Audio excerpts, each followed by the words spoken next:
Grupo 2, pode vir aqui na frente da sala, tá bom? Já pode ir preparando para apresentar o trabalho, tá bom?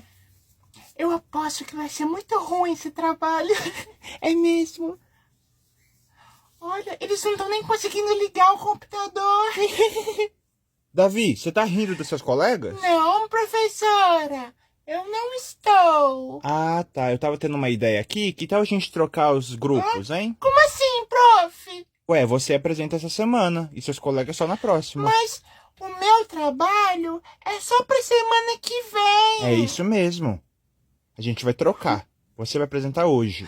Ah, não, prof. Ué, tá rindo tanto, então o seu deve estar melhor. Mas olha, o meu grupo não veio hoje.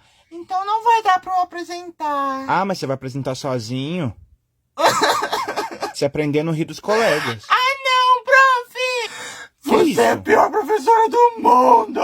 Capeta.